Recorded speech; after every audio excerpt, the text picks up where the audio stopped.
Hello there, and welcome back to the channel. If this is your first time here, I'm so glad you found your way. Here, we take quiet journeys through history. We walk slowly through the past, noticing every little detail, letting it all unfold at its own pace. No rush. So, I invite you now to settle in. Maybe you're lying down already, your eyes getting heavier with each blink, or maybe you're curled up with a blanket, listening as the day winds down. Either way, you're in the right place. Tonight, we're stepping into the winding, soot-darkened streets of Victorian England, a time of elegance, empire, and invention, but also of odor, illness, and some truly fascinating hygiene habits. Oh, and if you're enjoying these stories, I'd really appreciate a like or subscribe. Super curious where you're all listening from, so drop a comment with your location and what time it is. There always blows my mind how people are falling asleep to this all over the world. You see, the 19th century was an age of contrasts. Silk dresses and chamber pots, lavender perfumes and foul city air, a queen on the throne, and raw sewage in the streets. This isn't just about what people did to keep clean. It's about how they thought about cleanliness at all. What it meant to be clean in an age before antibiotics, before flush toilets were common, before daily showers were even a dream. So tonight, we'll explore it all. The strange soaps, the bathhouses, the hair care rituals, the infamous public health crises, and the curious contradictions of Victorian hygiene. It will be a long, winding story, perfect for drifting off, or simply sinking into the past. Take a deep breath, let it go, and let's begin. Before we can understand Victorian hygiene, we must first understand the world they lived in, and, more importantly, the way it smelled. Let's imagine a typical street in London, somewhere around the 1850s. You open your eyes to gray skies and a drizzle that never seems to stop. The cobbled streets are uneven, always slick with something. A mix of mud, animal dung, and something more. Pungent. To your left, a row of houses leans slightly inward. Each chimney spews a steady curl of smoke, adding to the thick, coal-laced fog that coats the city. That London fog, so romanticized in books, was more than just mist. It was smoke, soot, and sulfur. People breathed it every day, and it clung to their clothes, hair, and lungs. Now take another breath. Do you notice it? The air is heavy, not just with smoke, but with rot. The smell of rotting cabbage from a nearby vendor's stall. The stink of horses who leave behind steaming piles as they pull carts along the road. And beneath it all, something worse. The ever-present scent of human waste. You see, much of the city's sewage system was still primitive. In poor areas, there were no flush toilets, only chamber pots, emptied out into cesspits, or worse, tossed directly into the street. Yes, it was common for people to shout "Gardez-vous" before throwing the contents of their chamber pots out the window onto the street below. The word came from the French "Regardez-l'eau," watch out for the water. But it wasn't water, it was waste. And if you weren't paying attention, it might land right on you. Pause with a soft exhale of amusement. In summertime, the city was particularly dreadful. The heat cooked the garbage, the sewage, the waste in the gutters. Insects multiplied. Rats were everywhere. And all of this existed side by side with wealth. One block might be filled with stately homes, iron fences, and manicured hedges, while just a street or two away, slums overflowed with families packed into damp, unventilated rooms. Even Queen Victoria herself couldn't fully escape it. In the summer of 1858, a heat wave struck London, and with it came what would later be called the Great Stink. The River Thames, the lifeblood of the city, became unbearable. Raw sewage had been pouring into it for years, but in that sweltering summer, the stench became inescapable. Curtains were soaked in vinegar and hung in Parliament to try to mask the odor. Lawmakers fled their chambers. people began wearing cloth over their faces soaked in perfume or camphor. That moment, the great stink, finally forced the city to act. And out of it came modern sanitation, sewer systems, public health acts, and a new awareness of how vital cleanliness truly was. But for everyday Victorians, especially those without wealth, the world was still dirty, and staying clean wasn't easy. Before we talk about their hygiene habits, let's take a moment to understand where and how they lived. A typical working-class home might house 10, even 15 people. Families crowded into single rooms. Water came from pumps in the street, and that water wasn't always clean. In fact, it often ran dangerously close to contaminated cesspools. Most homes had no indoor plumbing. Baths were rare, sometimes taken only once a week, or even once a month. The water had to be heated over a fire, then poured into a large tin tub. Everyone would share the same bath water, beginning with the father, then the mother, and finally the children, one by one, from oldest to youngest. By the time the last child climbed in, the water was murky, lukewarm, and anything but clean. Soap was a luxury for many. It was often made at home from animal fat and lye, and it could be harsh on the skin. Commercially made soaps began to appear in the mid-19th century, but they were expensive, heavily perfumed to cover unpleasant body odors, not to remove them. In wealthier households, things were better, but still, by modern standards, quite grim. Even grand homes often had chamber pots and no indoor bathrooms until the late 1800s. The idea of germ theory, that tiny, invisible organisms caused disease, was still new and not widely accepted. Instead, many believed in miasma, the idea that foul smells themselves carried sickness. This belief shaped much of Victorian hygiene, for better or worse. It meant that people scrubbed and perfumed not to remove bacteria, which they couldn't yet understand, but to protect themselves from bad air. It's fascinating, and a little unsettling, how people lived surrounded by filth while still clinging to elaborate codes of personal cleanliness and appearance. But we'll return to that soon. For now, let's take a step further, into the bedroom, the bathroom, and the bathing habits of the Victorians. Let's step inside now, away from the smoke, the street, the scent of horses and coal. You're in a modest Victorian home. There's no bathroom, not as we would know one today. Just a washstand in the corner, a pitcher and a basin resting on top, maybe a bar of soap beside it, slightly cracked from use. Bathing was not a daily event. In fact, for most Victorians, it was an ordeal. Something planned for, prepared for, even dreaded, in the chill of a stone-floored home without central heating. Let's begin with the basics. The weekly bath. For many, the weekly bath, usually on a Saturday night, was a family ritual. Not one of indulgence, but of necessity. Water had to be fetched, heated over the fire in pots or kettles, then poured into a large tin tub placed in the kitchen or parlor. The fire offered warmth, but only just. The first person in, usually the father, had the cleanest water. Then the mother. Then the children, in descending order.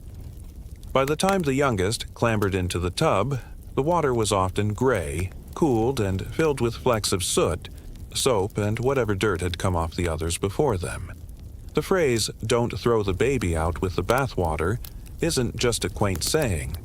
It's a relic of this practice. When the water got so murky by the end, it was hard to see what was inside. Pause for a quiet chuckle. For many poorer families, even this kind of weekly bath was a luxury. Instead, most relied on daily strip washes. Standing by the wash basin, using a flannel and a bit of water to freshen up the essential parts. The face, hands, underarms, and maybe the feet. This was known as a lick and a promise.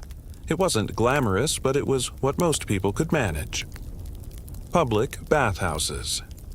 By the mid-19th century, the need for better hygiene among the working class became a matter of public concern. Enter the public bathhouse. These were facilities where people could pay a small fee for access to hot water and a clean tub. They were often segregated by gender and heavily monitored for proper decorum, but they were life-changing for many. A warm bath in a clean environment with actual privacy was a rare comfort. Still, bathhouses weren't always available, and they weren't free. Many people continued to wash at home as best they could with the tools they had. In wealthier homes now, let's lift the curtain on a more refined world. In the homes of the upper and upper middle class, bathing became a different ritual. One of luxury, though still guided by peculiar limitations. Some wealthier families did have a dedicated bathroom, often upstairs with a freestanding tub, sometimes made of porcelain, but more often lined with zinc or copper. But even here, the bath was rarely daily. Once or twice a week was more common. Water was still carried by servants, heated in the scullery or kitchen, then poured into the tub. There were no taps yet, no running hot water, so every bath was an effort. And many Victorians, even those with means, were suspicious of bathing too often. Some believed that warm water could weaken the body. Others thought it opened the skin's pores, allowing disease to enter more easily.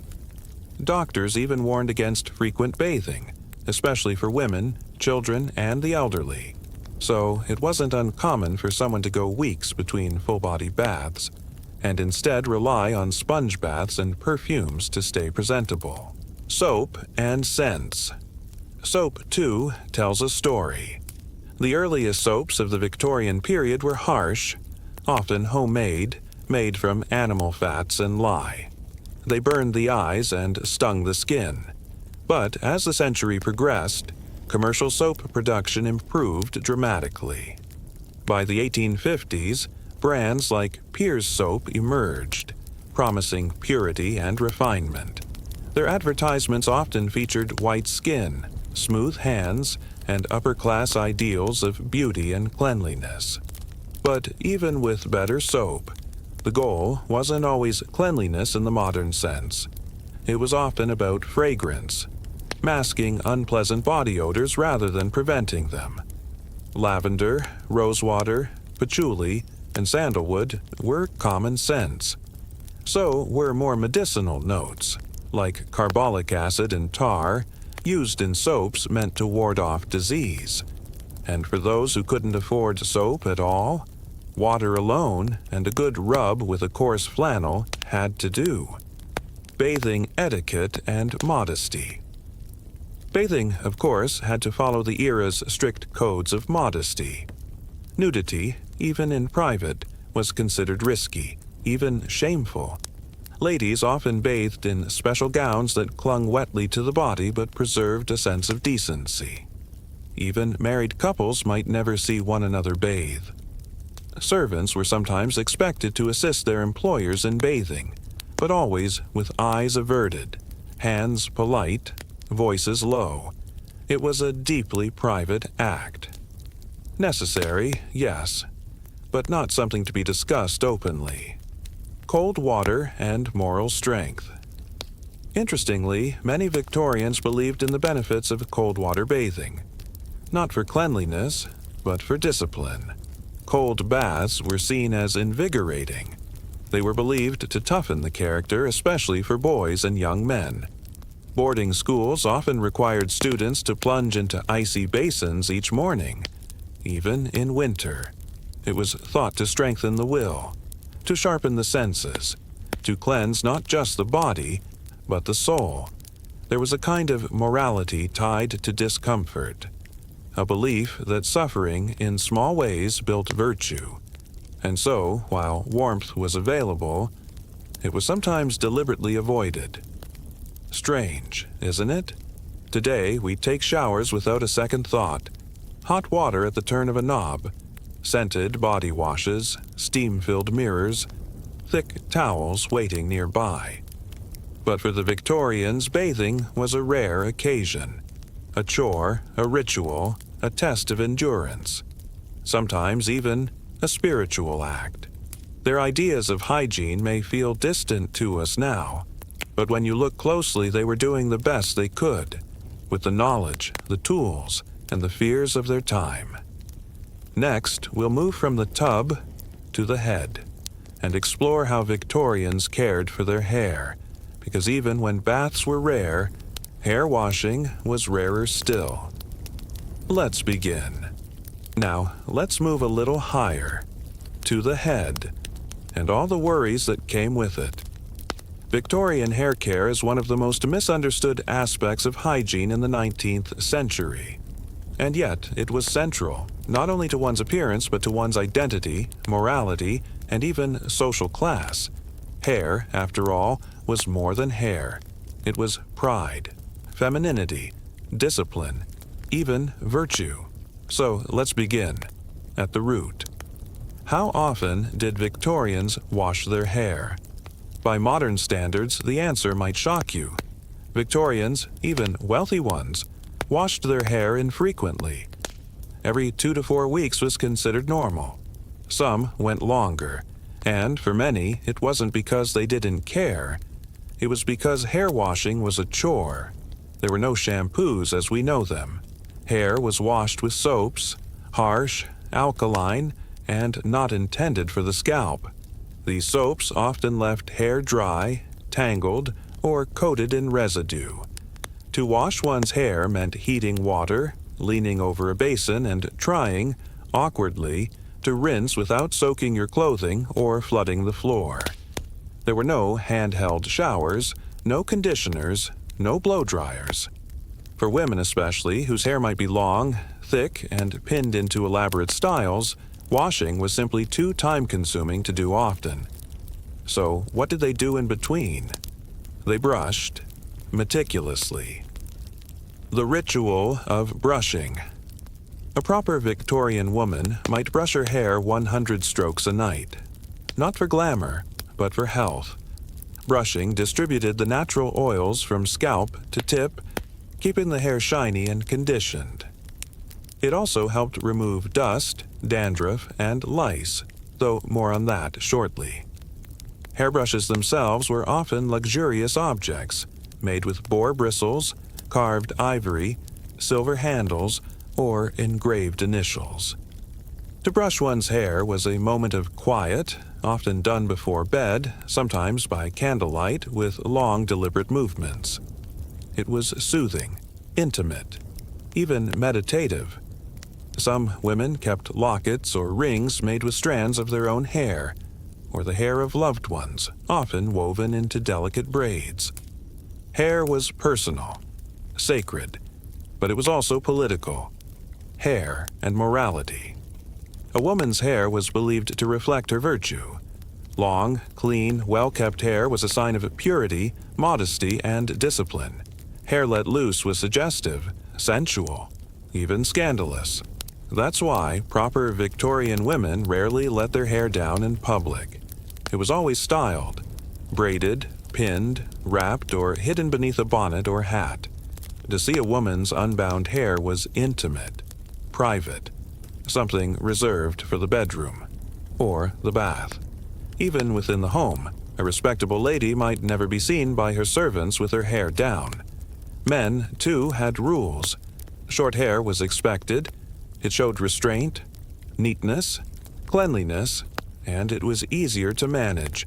But even men had their secrets. Oils, tonics, combs, and pomades used to tame unruly curls or give their mustaches the perfect twist. Wigs, hairpieces, and the business of hair. For all their emphasis on natural beauty, Victorians were not above a little help. Hairpieces, false buns, and even full wigs were common, especially for women. These additions were made from real human hair, often purchased from poorer women, or collected from the dead. There were entire markets for human hair. Some came from as far away as Eastern Europe. Hairpieces were curled, dyed, and stitched into combs or sewn into braids that could be pinned to the natural hair. They added volume, shape, and elegance, without the need for frequent washing or styling. Queen Victoria herself reportedly used hairpieces as she aged, and in the era's many portraits and daguerreotypes, what looks like thick, luxurious hair was often partially false. The hat obsession. Now, no chapter on Victorian hair would be complete without mentioning hats. Hats, for men and women, were not optional. They were an essential part of dress. No self-respecting person left the house without one. For women, hats changed with the decades, from bonnets tied under the chin in the early years to perched feathered confections in the later decades. They were pinned carefully into the hair and always coordinated with gloves, shoes, and outerwear. For men, it was the top hat, the bowler, or the flat cap, depending on class and occasion. Hats served several purposes. They kept the head warm. They protected hair from soot, coal dust, and sun, and they completed the image of decency. But they also trapped heat and oil. They made hair sweat. They created the perfect breeding ground for lice. The unseen battle, lice and other pests. Ah, yes, head lice. A quiet but constant companion in the 19th century. Even the cleanest households struggled to avoid them. There were no commercial treatments, no medicated shampoos. So what did Victorians do? First, they combed. Fine-toothed lice combs, often made of ivory, bone, or horn, were used regularly. Mothers would sit their children down, part their hair, and comb through, searching for movement. Second, they powdered.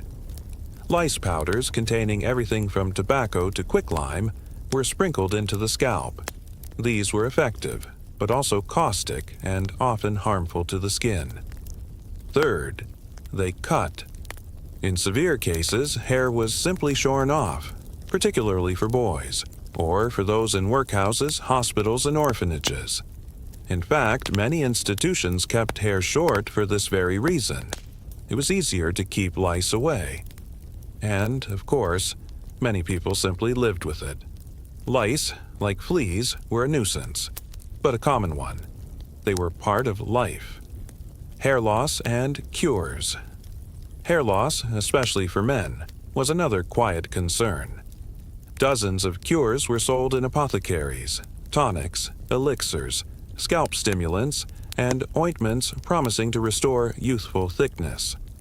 Many contained alcohol, castor oil, sulfur, or herbs like rosemary and nettle. Some helped, most didn't.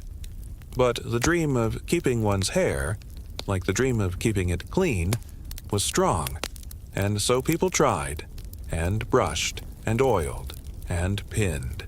They did what they could. In a world where mirrors were small, water was scarce, and the scent of rosemary sometimes meant hope. Narrator, softly, almost whispering. Hair, in the Victorian world, was more than vanity. It was culture, duty, discipline, intimacy, pain. To wash it was a ritual. To lose it, a quiet grief. To hide it, an art. And so much of it happened in silence, behind closed doors, beneath heavy hats, beside warm fires in cold stone houses. But now, let's go deeper still, to the clothing, the layers, the underthings, the garments that touch the body, and how they were kept, or weren't kept, clean. Now let's turn our attention to what lay closest to the body, the clothes beneath the clothes. Victorian fashion was elaborate, layered, restrictive, but also revealing in what it concealed. Because in the 19th century, what you wore next to your skin was rarely seen, but deeply important. Underwear, and how it was cleaned, tells us more about Victorian hygiene than almost anything else. So let's begin with what they called the unmentionables. What did Victorians wear? Underneath. The first thing to understand is that Victorian underwear was not like modern lingerie. There was no elastic, no underwire, no synthetic fabrics. Everything was made of cotton, linen, or wool, breathable, durable, and natural, but not always soft. For women, the basic layers included a chemise or shift, a long, loose-fitting undergarment worn against the skin to protect outer clothes from sweat and oils. Drawers, loose, knee-length underpants, often split at the crotch for easier use of the chamber pot. A corset, tightly laced to shape the waist and support the bust. A crinoline or petticoats, layers of stiffened fabric or even steel hoops to give volume to the skirt.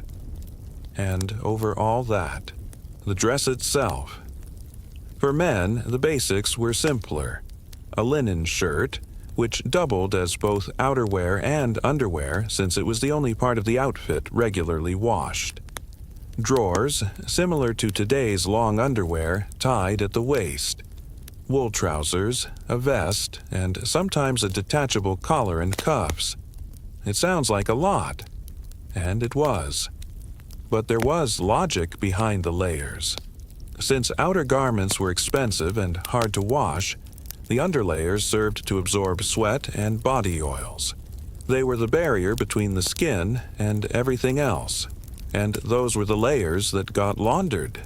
The chore of laundry. Now, imagine for a moment what laundry meant in the Victorian age. There were no washing machines, no detergents, no hot water on demand. Laundry was physical labor, done mostly by women, wives, daughters, and servants, often taking up an entire day or several every week. Blue Monday, they called it. Wash day? Here's what it looked like. Pause. Let the scene settle. First, clothes were sorted. Soiled linens, sheets, chemises, drawers, socks were separated from finer fabrics. Next came the water. Water had to be drawn by hand, from a well or a pump in the yard, then heated over a fire in large copper boilers. It took hours just to get enough hot water. Soaps were usually homemade or bought in hard bars and shaved down. Sometimes they contained lye, which was caustic and burned the skin. The clothes were soaked, scrubbed, pounded, then rinsed multiple times and wrung out by hand or using a heavy wringer. After that, everything was hung on lines to dry, either outdoors or in attics strung with ropes. In the winter, the drying process could take days. Finally, most garments had to be ironed, with heavy metal irons heated on the stove. And this too took time, strength, and careful attention. Laundry wasn't just cleaning, it was a weekly ritual, a cycle, a constant effort to keep things, if not pristine, then at least passably clean. How often was underwear washed? So, how often did Victorians wash their underwear? That depends on their class, location, and access to water. Working-class families might wear the same chemise or drawers for several days, sometimes a week, before washing them. The smell of sweat was considered natural, though attempts were made to keep things fresh. Middle-class women might change undergarments more frequently, perhaps every few days, and some kept lavender sachets or dried herbs in drawers to keep clothing scented. Wealthier homes, with domestic help, had the means to change linen daily, and laundry was managed by maids or laundresses who worked continuously behind the scenes. But still, the same rule applied across classes. Underclothes were washed. Outer clothes were not. A fine silk dress might be worn dozens of times, possibly for years, and never be washed. Instead, it was brushed, aired out, and spot cleaned carefully by hand. Smells were masked with perfume, sweat was absorbed by underlayers, and the cycle continued. Smells and social expectations. It's important to understand something. In the Victorian world, smell was not just a sensory experience, it was a moral one. To be clean, or to smell clean, was linked to virtue, respectability, and character. That's why people used lavender water, rosatar, and cologne liberally, not just to please others, but to defend their reputation. A woman who smelled unwashed might be seen as lazy. A man with visible stains on his collar could be thought untrustworthy. There were even books of etiquette that gave advice on how to keep one's handkerchief scented, or how to discreetly refresh one's underarms. And yet, despite these efforts, cities were full of sweat, smoke, manure, and worse. It was a constant battle. One fought with drawers, flannel, baking soda, starch, and rose oil. The rise of the laundress. For those who could afford it, the solution to all of this labor was outsourcing. Laundresses, often older women or widows, took in washing for multiple households. They worked from dawn till dusk, boiling clothes in outdoor kettles, hauling baskets to and from townhouses, starching collars, ironing cuffs until their hands blistered. It was grueling, underpaid work. But laundresses were essential. The quiet hands behind every crisp shirt and fresh petticoat. In fact, many young women in service began their careers in the laundry before moving on to higher household roles. And in large homes, there was an entire laundry room, with drying cabinets, wringers, tubs, irons, and everything needed to keep a house of 20 or more in clean linen. It was another world, behind the curtain, where hygiene and hard labor met. Clothes as armor. And yet, for all the sweat and grime, the stiff corsets and yellowing shirts, clothing was also protection. From the cold, from the gaze of strangers, from judgment. It held people together.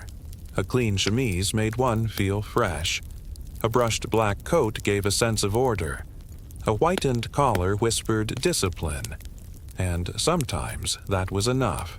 Even if the drawers hadn't been changed in 3 days. Even if the scent of carbolic soap lingered beneath the perfume. Appearances mattered. Even when the truth, like so many Victorian garments, was carefully hidden beneath the surface. Narrator, gentle exhale. Laundry may not seem glamorous, but it tells a quiet story of routine, of pride, of women's labor, and of the ever-present battle between dirt and dignity. But now, let's step out of the home, out into the world again, into the fog, the factories, the streets of soot and sorrow. Because Victorian hygiene wasn't just a private matter, it was a public crisis. In the next chapter, we'll visit the city's dirtiest corners and meet the people who tried to clean them. Now that we've explored the hidden corners of the home, the bath, the basin, the brush, and the boiler, let's take a walk outside. Because hygiene in the Victorian world was never just about the individual. It was also about the environment. And the environment, especially in cities like London, Manchester, or Liverpool, was often horrifying. Let's begin where most people did. On the street. The filthy streets of Empire. Imagine walking through London in 1840. It's early morning. A gray mist hangs over the city.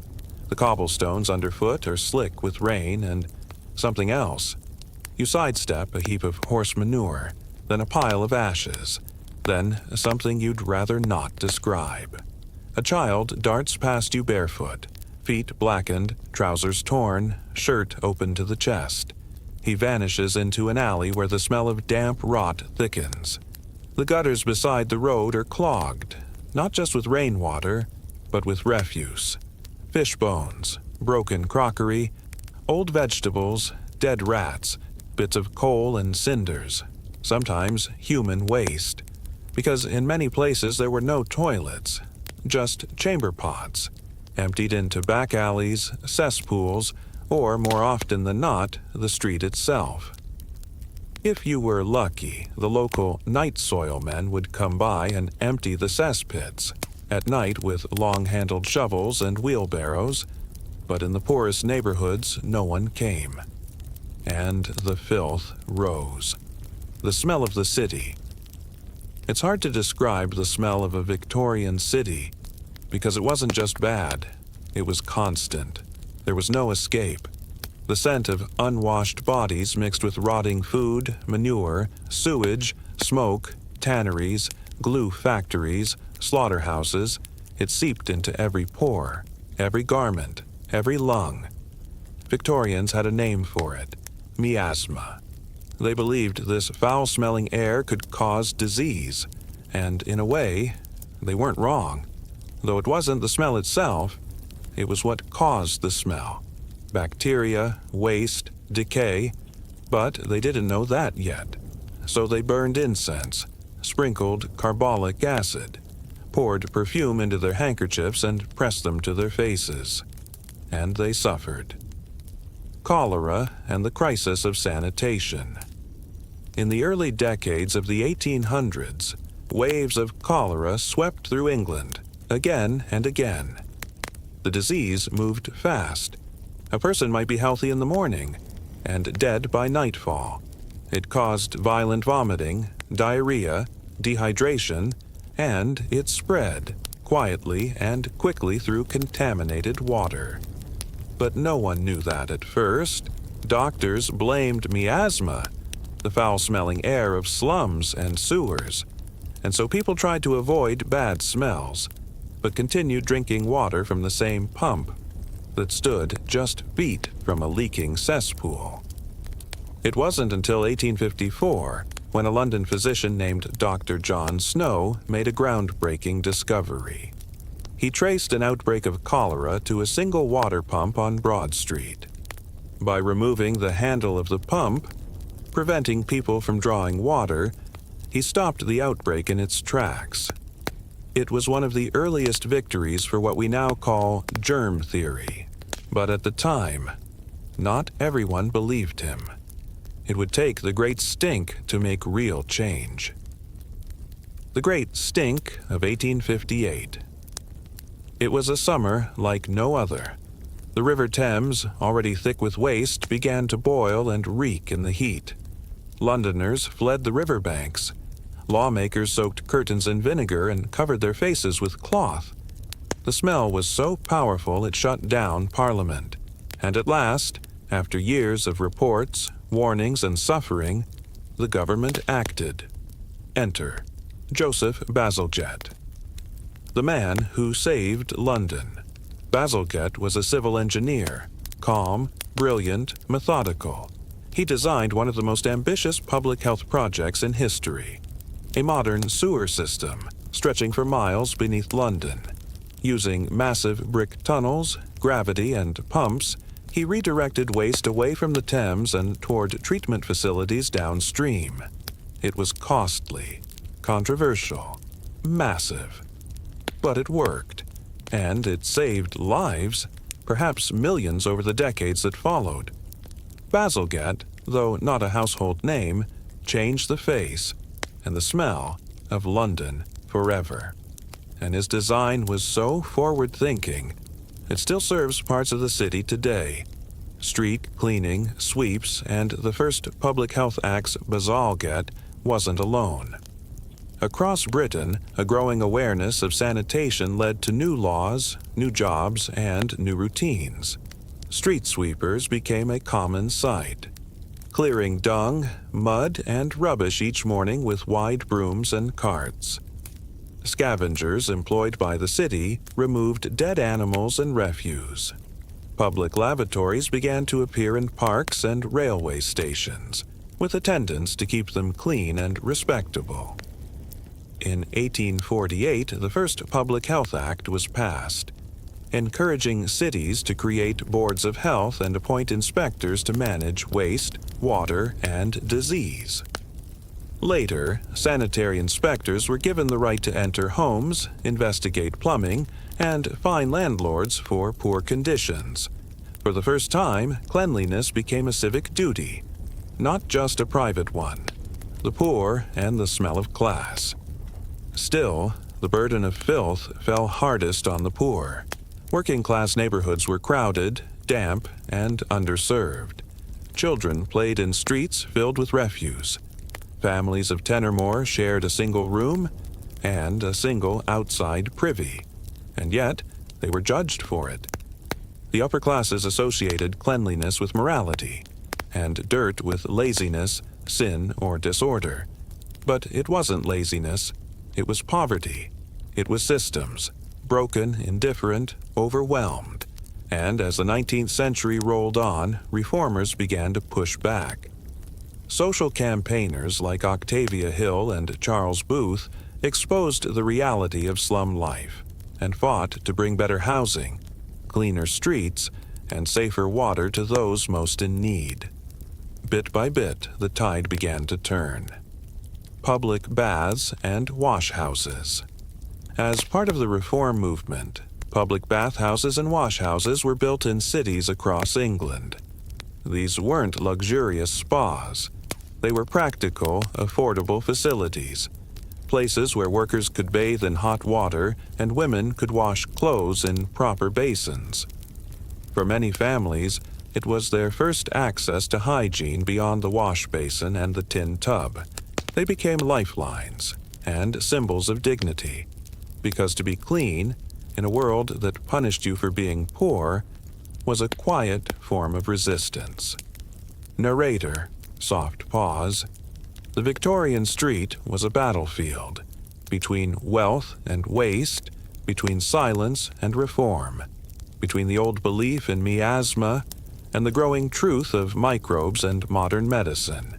And yet, through it all, people endured. They swept their thresholds, washed their children in basins, pinned lavender to their dresses, and waited, often in vain, for help to come. But help did come, slowly, brick by brick, law by law.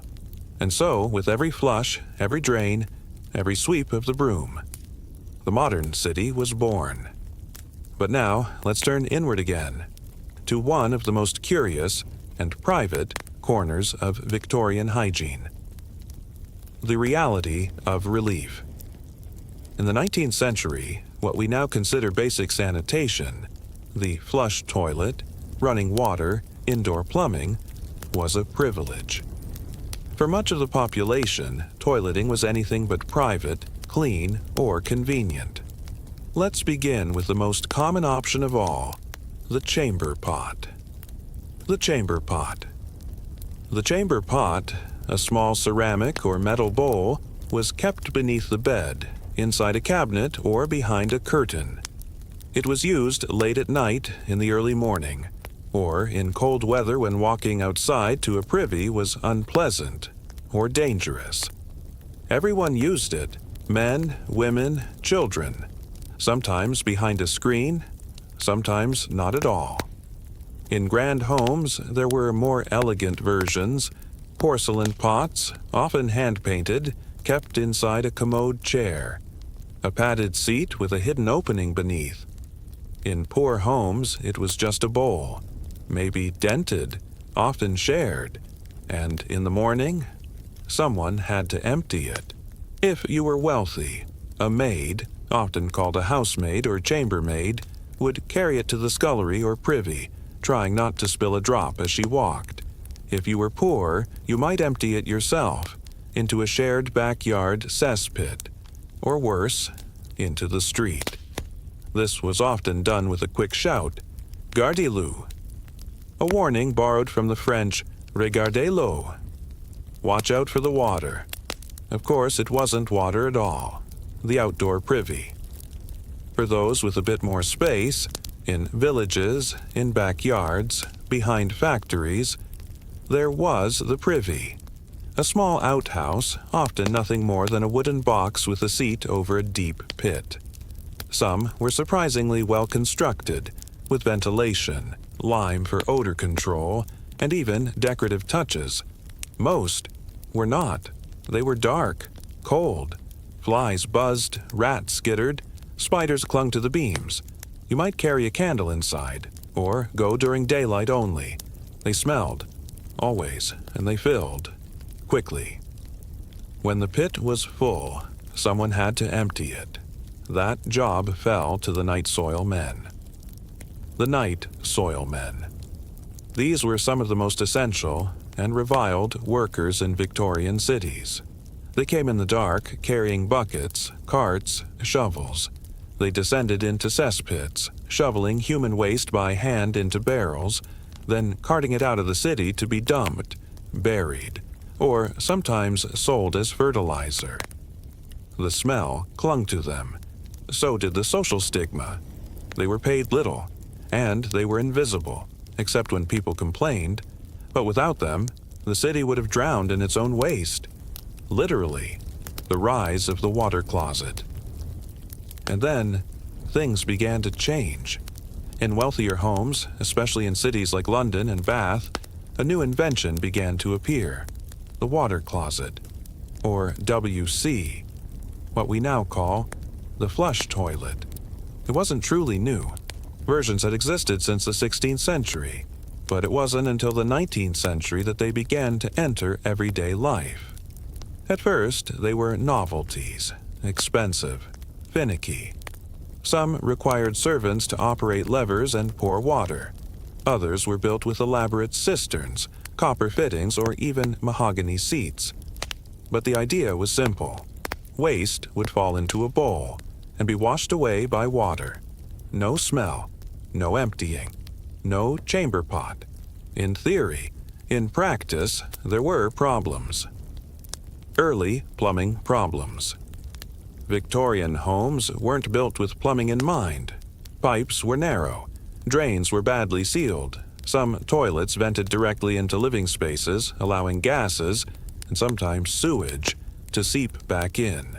Toilet water often came from the same source as drinking water, with no filtration between them. Outbreaks of cholera, typhoid, and dysentery were frequently traced to these early systems. People began to fear the very thing that was supposed to clean them. So, engineers went back to the drawing board. They created S-bends, curved pipes that held a little water and blocked gases. They added seals, valves, and drainage traps. And slowly, the flush toilet became safer and more accepted. By the 1880s and 1890s, it was no longer a curiosity. It was an aspiration. Public toilets, a civilized need. As cities grew more crowded, the need for public toilets became urgent. The first modern public lavatory opened in London in 1851, during the Great Exhibition at the Crystal Palace. It was a marvel, clean, tiled, attended by staff, and even scented. Visitors paid a penny for the privilege. From this came the phrase, "to spend a penny." Soon, more public toilets followed, in train stations, parks, shopping arcades, but not everyone had equal access. Gender, class, and the toilet for men, public urinals, called Vespasiens in France, were common. But for women, things were more difficult. Public modesty, strict codes of female behavior, and fears of indecency meant that women had far fewer options. Some carried urinettes, small, portable devices hidden in purses. Others simply waited, or risked danger finding a hidden alley or corner. This led to the rise of ladies' retiring rooms, often attached to tea rooms or department stores where women could rest, freshen up, or use a private lavatory. Access to a clean, safe toilet became a symbol of respectability, and the lack of one, a constant source of anxiety. Toilet paper and other solutions. What about toilet paper? Well, it existed, but it wasn't common. The first packaged toilet paper in Britain was produced in the 1880s. Sold in boxes or rolls, sometimes medicated, sometimes scented. But for most of the century, people used whatever they had: newspaper catalog pages, rags, moss, or leaves in rural areas. Some wealthier homes used sponge sticks, sponges attached to handles, cleaned after each use. Roman in origin, Victorian in odd revival. Cleanliness was often creative. Toilets may seem like a strange place to linger in a story about hygiene, but they represent so much: shame, innovation, labor, relief. And for many Victorians, the privacy of a good toilet was more than a convenience. It was a luxury. Today, we take it for granted: the flush, the pipe, the paper roll. But behind those things are centuries of struggle, and a very Victorian mix of ingenuity, etiquette, and discomfort. Let's sit for a moment. You're in a small Victorian sitting room. The fire burns low. A cup of tea rests on the table, untouched. There's a hush, the kind that falls when someone is unwell in the house. You might hear a cough from behind a door, a whisper between family members, the rustle of skirts, the creak of the doctor's boots on the stairs. Illness was always near in the 19th century, and with it came fear and ritual, superstition, medicine, and an evolving sense of hygiene, because to live in the Victorian age was to live in the shadow of disease. The ubiquity of illness. Victorian Britain was a world teeming with life and death. Cities were crowded, sanitation was improving, but still patchy. Poor nutrition, overwork, and polluted air made bodies vulnerable. Epidemics were common: cholera, sweeping through cities in waves; tuberculosis, the great white plague; typhoid, scarlet fever, diphtheria, smallpox, measles, even influenza, capable of felling thousands in a season. Hospitals existed, yes, but they were often feared, seen as places you went to die, not heal. Most people preferred to be treated at home, and so families became caretakers. Households were shaped around the sick room, and hygiene, however misunderstood, was central. The sick room: cleanliness and care. If someone fell ill, a special space was prepared: the sick room. Curtains were drawn, fires lit, fresh linens laid out, a basin placed on the nightstand. A carer, often a wife, daughter, or servant, would stay nearby, day and night, feeding spoonfuls of broth, dabbing a brow with vinegar, changing bedding, emptying the chamber pot. Ventilation was key, at least according to Victorian belief. Windows were opened, flowers arranged. Linen was aired in the sun. Everything was done to combat the miasma, the foul-smelling air believed to carry disease. Sometimes disinfectant was used: carbolic acid, lime wash, or burnt herbs. Doctors might recommend fumigating the room with sulfur or vinegar steam. And then there were the more unusual remedies: cures, tonics, and medical oddities. Before germ theory was fully accepted, many treatments were based on tradition, guesswork, or sheer hope. Some common prescriptions: mustard plasters, heated, smeared with mustard seed, and applied to the chest to draw out illness leeches, for bleeding out bad humors. Turpentine compresses, camphor rubs, goose fat cod, liver oil, given by the spoonful for everything from rickets to melancholy. There were also endless patent medicines, unregulated concoctions sold by traveling salesmen or advertised in newspapers. Names like Dr. J, Collis Brown's Chlorodyne, Mrs. Winslow's Soothing Syrup, Godfrey's Cordial. These cures often contained alcohol, opium, or chloroform in potent doses. They soothed, but they didn't heal, and sometimes they harmed. Still, in a world with limited knowledge, people clung to them. Better to try something than do nothing at all. Doctors and dirty hands. What of doctors? In the early part of the century, many doctors didn't wash their hands between patients, or clean their tools, or sterilize bandages. Surgeries were done in blood-soaked coats. Instruments passed from one body to another. It wasn't cruelty. It was simply how medicine had always been practiced. Until the 1840s and 1850s, when pioneers like Ignaz Semmelweis and Joseph Lister began to prove that cleanliness could save lives. Lister introduced antiseptics in surgery. He sterilized tools, used carbolic acid to clean wounds, and wore clean gloves. And though many of his peers resisted the changes, his ideas slowly took hold. The operating room began to transform from a chamber of horror to something closer to science. Plagues, quarantine, and the public response. When disease swept through a neighborhood, cities responded with quarantine. Houses were marked with chalk. Infected families were confined, often without support or care. Sometimes entire tenements were closed off. People inside left to manage alone. In wealthier districts, isolation was more comfortable. A garden sick room, visits from doctors, cleaner linens, but in crowded slums, a single illness could infect dozens and spread silently before anyone noticed. The fear of disease shaped public behavior.